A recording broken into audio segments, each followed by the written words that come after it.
आज्ञा नमस्कार टिके आपन परिचय रखिए। दुर्गाशेषी महांती पूर्वतन अध्यक्ष केन्द्रापड़ा पंचायत समिति। शारदीय गजलक्ष्मी पूजा आग को आसूची से संबंध में आपनकर वार्ता रखिए। निश्चित भाव में मु समस्त को सर्वप्रथम मोर शारदीय अभिनंदन जनइबी।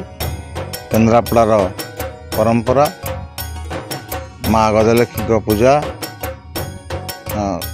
समस्ते खुशी रे मनातु, माँ को आशीर्वाद लाभ करंतु, विभु कृपा लाभ करंतु एवं समस्ते आनंद उल्लास रे ये कार्यक्रम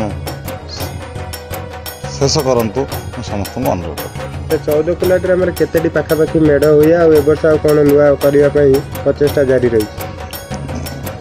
एठी आम ग्राम पंचायत रे 5 गोटी आगे 9 गोटी मेढ़ होता, आस्ते आस्ते से बंद हो 5 गोटी मेढ़ एवं अति शांति श्रृंखलार सहित मेलन गोटे दिन हुए एवं अति भल भाव हुए। एठी समस्त लोक मैंने उपभोग करती और समस्त सामिल हुए, गोटे भाईचारार संपर्क सृष्टि हुए गजलक्ष्मी पूजा।